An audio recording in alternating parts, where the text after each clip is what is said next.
कठोपनिषद का तृतीय वल्ली, उसका पहला श्लोक। बंसी विभूषित करान नवनील दाभात पीतांबरा तरुण बिंब पदाधरो सार पूर्णेन्दु सुंदर दरविंद नेत्रात् कृष्णात् परं किमपि तत्त्वमहं न जाने। जीवात्मा तथा परमात्मा के मिलन के साधनभूत अध्यात्म योग में रथ रूपक का वर्णन। ऋतं पिबन्तौ सुकृतस्य लोके, ऋतं पिबन्तौ सुकृतस्य लोके गुहां प्रविष्टौ परमे परार्धे, गुहां प्रविष्टौ परमे परार्धे छाया तपौ ब्रह्मविदो वदन्ति, छाया तपौ ब्रह्मविदो वदन्ति पंचाग्नयो ये च तृणाचिकेता, पंचाग्नयो ये च तृणाचिकेता। ब्रह्मवेत्ता लोग कहते हैं कि शरीर में हृदय गुहा में परम ब्रह्म स्थान में प्रविष्ट कर्म फल को भोगने वाले वे दोनों छाया और धूप के समान हैं। वे दोनों, यही बात जिन्होंने नचिकेता अग्नि का 3 बार चयन किया है, वे पंचाग्नि की उपासना करने वाले भी यही बात लोग कहते हैं। इस वल्ली में शरीर और आत्मा की व्याख्या प्रस्तुत करने वाला प्रसिद्ध तथा प्राचीन रथ रूपक मिलता है। रथ में रथ का स्वामी तथा सारथी बैठा है। शरीर में परमात्मा तथा जीवात्मा रहते हैं। इसके द्वारा संपूर्ण अध्यात्म योग को समझाया गया है।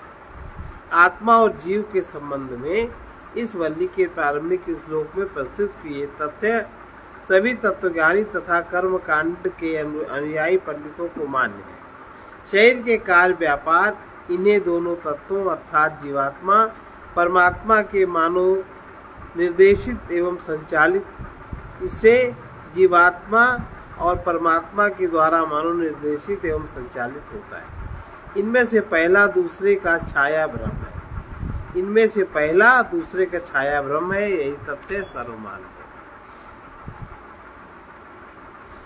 छाया या प्रतिबिंब का अपना पृथक अस्तित्व नहीं होता। चेतन पर चेतन तत्व या प्रकाश के प्रसंग में ही उसकी सापेक्षिक सत्ता होती है। पशु तुल्य असंस्कारी मनुष्य के मन रूपी सरोवर में कामनाजन्य विचार उर्मियां निरंतर अपने स्वर ताल में उठती रहती हैं। इस काल नृत्य करने वाली एवं मन के कगारों को आहत करने वाली चंचल विचारधारा में प्रतिबिंबित छाया भी सदा चंचल एवं परिवर्तनशील दिखाई देती है। बहिर्मुखी प्रवृत्ति होने के कारण जीव इस प्रतिबिंब से ही तादात्म्य कर लेता है। ये छाया रूप संसारी जीवात्मा है जो सदा शारीरिक कष्ट, मानसिक दुख, बौद्धिक प्रताड़नाओं एवं आध्यात्मिक पतन में पीड़ित होता रहता है। यह छाया जीवात्मा है एवं इसका मूल स्वरूप है। इसमें व्याप्त आत्म तत्व जिसे परमात्मा कहते हैं। ऋत संज्ञा शब्द के रूप में वेदों में प्रयुक्त यह एक विशिष्ट शब्द है जिसका तात्पर्य उस दिव्य नियम से है जो कार्य का उसके फलों का संयोग करता है। जीवात्मा ही कर्म फल का भोक्ता होता है। श्रुति के अनुसार तो जीवात्मा एवं परमात्मा दोनों कर्म फल के से सह भोक्ता है, किंतु इस प्रकार का शाब्दिक अर्थ ग्रहण नहीं करना चाहिए, क्योंकि अन्यत्र श्रुति द्वारा बार बार स्पष्ट रूप से निर्विरोध रूप से परमात्मा को अकर्ता एवं अभोक्ता प्रतिपादित किया गया। परमात्मा ही समस्त कार्य व्यापार तथा कर्म फल को प्रकाशित करने वाला शुद्ध चैतन्य स्वरूप है। इस मंत्र के दोनों कर्म फल भोक्ता है। इस वाक्य में द्विवचन के प्रयोग को श्री शंकराचार्य के भाष्य द्वारा समझना चाहिए। शुद्ध चैतन्य स्वरूप आत्मा के बिना प्रतिबिंब या जीवात्मा का अस्तित्व संभव न होने से एवं दोनों का परस्पर संबंध होने के कारण सामान्य रूप में दोनों को युगल रूप में जोड़ दिया गया। इस प्रकार के प्रयोग से प्रतिदिन दिन प्रतिदिन के जीवन में भी दिखाई देता है। जहाँ बहुत से आदमी जा रहे हों और उनमें से कुछ के पास छाता हो तो दूर से देखने वाला व्यक्ति उस समूह को बताने के लिए देखो छाते वाले जा रहे हैं, ऐसा वाक्य प्रयोग करता है। इसी क्षत्रिय न्याय से द्विवचन का प्रयोग है। जीवात्मा और परमात्मा का प्रतिभाषित या सह अस्तित्व होने के कारण कर्म फल भोक्ता जीव के संबंध में सच्चिदानंद स्वरूप साक्षी मात्र परमात्मा को भी भोक्ता कह दिया गया। मुंडक उपनिषद में और भी स्पष्ट कहा गया। दोनों को हृदय की बुद्धि रूपी गुहा में प्रविष्ट हुआ दिखाया गया है। हृदय में बुद्धि रूपी गुहा में प्रविष्ट विज्ञान घन परमात्मा का वर्णन भी अनेक प्रकार से किया जा चुका है, इसलिए यहाँ पुनरावृत्ति की आवश्यकता नहीं। ज्ञान योग के मार्ग को प्रशस्त करने वाले इस कठोपनिषद में कर्मापासकों को हीन दृष्टि से नहीं देखा जा सकता। इस श्लोक के अंतिम चरण में स्पष्ट है, वे भी परम सत्य को जान सकते हैं। इस श्लोक का अर्थ है कि ब्रह्मवेत्ता लोग कहते हैं शरीर में हृदय गुहा में परम ब्रह्म स्थान में प्रविष्ट कर्म फल को भोगने वाले वे दोनों छाया और धूप के समान है। वे दोनों माने जीवात्मा और परमात्मा छाया और धूप के समान है। यही जैसे धूप में कोई वस्तु हो तो उसकी छाया पड़ जाती ना, धूप में छाया पड़ती है। यही बात जिन्होंने नचिकेता अग्नि का 3 बार चयन किया है, वे पंचाग्नि की उपासना करने वाले भी इसी बात को कहते हैं। यह से तुरी जना अक्षरम ब्रह्म यत्परम अक्षरम ब्रह्म यत्परम अभयम तितीर्षताम पारम नचिकेतम शके मही नचिकेतम शके। जो यज्ञ करने वालों के लिए सेतु के समान नचिकेत अग्नि है। जो लोग यज्ञ करते हैं, यज्ञ में नचिकेत अग्नि का प्रयोग होता है, तो उनके लिए ये नचिकेत अग्नि सेतु के समान है। उसको तथा संसार सागर को पार कर दूसरे किनारे पर पहुंचने की इच्छा करने वालों को जो भय रहित परमाश्रय है, उस अक्षर ब्रह्म को जानने में हम समर्थ हो। ऐसी प्रार्थना कर रहे हैं कि जो यज्ञ करने वालों के लिए सेतु के समान नाचिकेत अग्नि है, उसको तथा संसार सागर को, उस नाचिकेत अग्नि को पार करें। भाई सब अग्नि का ही तो खेल है। और संसार सागर को पार कर दूसरे किनारे पर पहुंचने की इच्छा करने वालों का जो भय रहित परमाशय है, उस अक्षर ब्रह्म को जानने में हम समर्थ हो।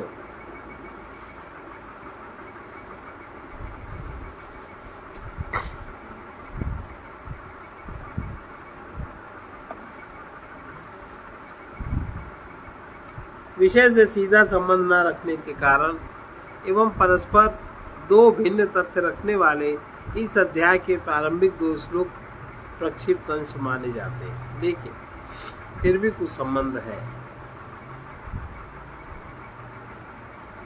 सेतु यहाँ पूर्व विवेचित नाचिकेत अग्नि को नश्वर जीव लोक एवं स्वर्ग लोक के अमर जीवन को जोड़ने वाले सेतु के रूप में बताया गया। इस मंत्र में कर्म कांड तथा ज्ञान कांड दोनों के लक्ष्यों को महत्व दिया गया। इस श्लोक के पूर्वार्ध में कहा गया, श्रद्धा भक्ति तथा एकाग्रता के साथ पवित्र अग्नि का चयन करने वाला पुरुष माने जीवात्मा मृत्यु लोक की अपेक्षा दीर्घ काल तक देवताओं के रूप में अस्तित्व में बने रहने के कारण अमर माने जाने वाले स्वर्ग को ही प्राप्त करता है। ज्ञानी पुरुष जीवात्मा तथा परमात्मा के वास्तविक स्वरूप और संबंध के विषय में विचार तथा ध्यान करते हुए जो लक्ष्य प्राप्त करता है, उसका विवरण इस मंत्र के दूसरे भाग में कहा गया। ज्ञान योग के विषय में विस्तार पूर्वक व्याख्या आरंभ करने के पूर्व शिष्य तथा गुरु द्वारा की गई प्रार्थना के इस रूप में संपूर्ण मंत्र को जानना चाहिए। अंतिम पंक्ति में जो नचिकेता शब्द जीवन के लक्ष्य को प्राप्त करने वाली अग्नि के रूप में बना है, और वो जो उसको अग्नि को पार करने के लिए, संसार समुद्र को पार करने के लिए उस अक्षर ब्रह्म का ज्ञान उत्पन्न हो, हम उसको जानने में समर्थ हैं। एक तो दो तरह की सत्ताएं हैं, एक तो क्षर सत्ता जो नाशवान है, जो हम लोगों को दिखाई पड़ता है, एक अक्षर सत्ता जिसका नाश कभी नहीं होता, जो इस क्षर को प्रकाशित करता है, जो इस क्षर को व्यवस्थित करता है, जो इस क्षर को नियमित करता है, उसको अक्षर सत्ता कहते हैं। उस अक्षर को हम लोग जानने में समर्थ हो, ऐसी कृपा हो परमात्मा की। अगला श्लोक, आत्मानं रथिनं विद्धि, आत्मानं रथिनं विद्धि, शरीरं रथमेव तु, शरीरं रथमेव तु, बुद्धिं तु सारथी विद्धि, बुद्धिं तु सारथी विद्धि, मनः प्रगृहमेव च, मनः प्रगृहमेव च। इस आत्मा को तो, इस शरीर में आत्मा को तो सारथी समझना चाहिए, सारथी जो केवल बैठा रहता है, और शरीर को रथ जानो, ये शरीर रथ है। बुद्धि को आत्मा को रथी समझो, शरीर को रथ जानो, और बुद्धि को सारथी जानो, और मन को लगाम। ये रूपक है। आत्मा रथी है माने बैठने वाला, इस शरीर में बैठने वाला, आराम से बैठे साक्षी होकर चीज का अनुभव कर रहे हैं। शरीर रथ है, बुद्धि सारथी है, और मन लगाम है, ऐसा जानो, ये बता रहे हैं।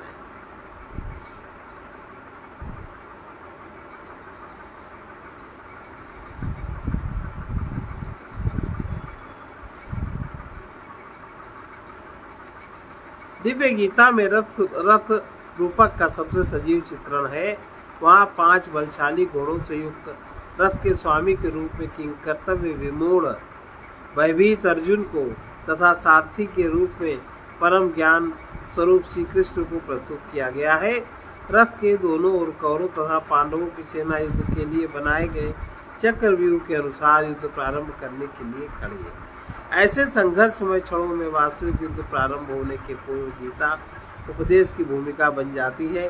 धर्म परायण तथा कर्तव्य परायण विचार को लेकर विमूढ़ बुद्धि वाला निराश अर्जुन दिशा निर्देश के लिए विनती करता हुआ प्रभु के चरणों में गिरता है, और तब स्मित बदन श्री कृष्ण अर्जुन की ओर किंचित अभिमुख होकर रणोद्यत घोड़ों की लगाम कसकर परम सत्य को प्रकट करने वाले उपदेश सार को व्यक्त करते हैं। सरल शब्दों में अगर कहा जाए तो सत्य को अभिव्यंजित करने वाले महान कवि श्री भगवान व्यास ने इस उपनिषद से लगभग 10 मंत्र या उसके अंश श्रीमद् भगवद गीता में उद्धृत किए हैं। इस प्रकार के श्लोक हम पहले भी कह चुके हैं। जीवात्मा रथ का स्वामी है और विवेक बुद्धि सार्थक है, विवेक बुद्धि सारथी है। शरीर रथ है एवं शरीर के व्यापार को चलाने में लगाम के रूप में हमारा मन है। श्वेता सूत्र उपनिषद के 2 और 9 में भी इसी का संदेश इसी की तरह वर्णन किया गया है। अब आगे का श्लोक हम लोग कल पढ़ेंगे, केवल श्लोक पढ़ना है, बाकी कल। इंद्रियाणि हयानाहु विषयांस्तेषु गोचरान्, इंद्रियाणि हयानाहु विषयांस्तेषु गोचरान्, आत्मेन्द्रियमनोयुक्तं भोक्तेत्याहुर्मनीषिणः। मनीषी लोग इंद्रियों को घोड़े बतलाते हैं और विषयों को उनका मार्ग कहते हैं। इंद्रिय तथा मन से युक्त आत्मा को भोक्ता कहा जाता है।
अब तुम्हारी शरण हे प्रभु, अब तुम्हारी शरण हे प्रभु, अब तुम्हारी शरण हे प्रभु, अब तुम्हारी शरण हे प्रभु। चतुर दिक हम भटक आए, चतुर दिक हम भटक आए, मन तुम्ही में शांति पाए, मन तुम्ही में शांति पाए। तुम्ही से ही सब प्रकाशित, तुम्ही से ही सब प्रकाशित। जगत जीवन मरण हे प्रभु, जगत जीवन मरण हे प्रभु, अब तुम्हारी शरण हे प्रभु, अब तुम्हारी शरण हे प्रभु। तुम्ही तो आनंद घन हो, तुम्ही तो आनंद घन हो, अकिंचन के परम धन हो, अकिंचन के परम धन हो। हुआ करता सभी के हित, हुआ करता सभी के हित। तुम्हारा अवतरण हे प्रभु, तुम्हारा अवतरण हे प्रभु, अब तुम्हारी शरण हे प्रभु, अब तुम्हारी शरण हे प्रभु। सदा सद्गति तुम्ही देते, सदा सद्गति तुम्ही देते। रति विमल मति तुम्ही देते, रति विमल मति तुम्ही देते। तुम्ही से ही शुद्ध होता, तुम्ही से ही शुद्ध होता। हमारा आचरण हे प्रभु, हमारा आचरण हे प्रभु, अब तुम्हारी शरण हे प्रभु, अब तुम्हारी शरण हे प्रभु। विश्व निर्माता तुम्ही हो, विश्व निर्माता तुम्ही हो। शक्ति के दाता तुम्ही हो, शक्ति के दाता तुम्ही हो। तुम्ही से ही हो रहा है, तुम्ही से ही हो रहा है। सकल पोषण भरण हे प्रभु, सकल पोषण भरण हे प्रभु, अब तुम्हारी शरण हे प्रभु, अब तुम्हारी शरण हे प्रभु। बना लो अब हमें ज्ञानी, बना लो अब हमें ज्ञानी। पूर्ण प्रेमी निरभिमानी, पूर्ण प्रेमी निरभिमानी। हे कृपालु अभयदानी, हे कृपालु अभयदानी। तुम्ही तो दुख हरण हे प्रभु, तुम्ही तो दुख हरण हे प्रभु, अब तुम्हारी शरण हे प्रभु, अब तुम्हारी शरण हे प्रभु, अब तुम्हारी शरण हे प्रभु, अब तुम्हारी शरण हे प्रभु। तुम्हारे ही ज्ञान द्वारा, तुम्हारे ही ज्ञान द्वारा, तुम्हारे ही ज्ञान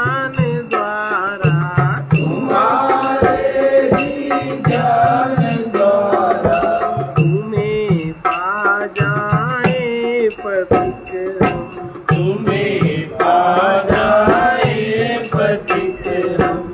तोड़ कर आवरण हे प्रभु, तोड़ कर आवरण हे प्रभु। अब तुम्हारी शरण हे प्रभु। अब तुम्हारी शरण हे प्रभु। इसका संत वचन है, शरण ही निर्बल को बल, साधक को सिद्धि, प्रेमी को प्रेम पात्र, भक्त को भगवान, दुखी को आनंद, पतित को पवित्रता, भोगी को योग, परतंत्र को स्वतंत्रता, बद्ध को मुक्ति, व्यातुर को अभयता, मर्त को अमरता प्रदान करती है।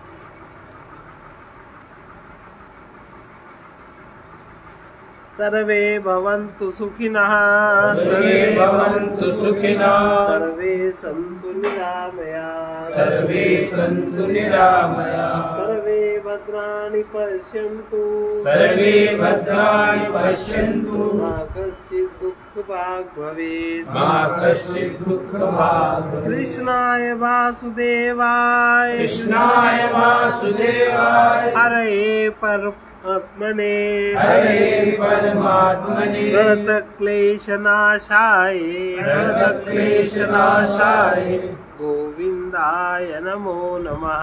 गोविन्दाय नमो नमः। असतो मा सद्गमय, असतो मा सद्गमय, तमसो मा ज्योतिर्गमय, तमसो मा ज्योतिर्गमय, मृत्योर्मामृतं गमय।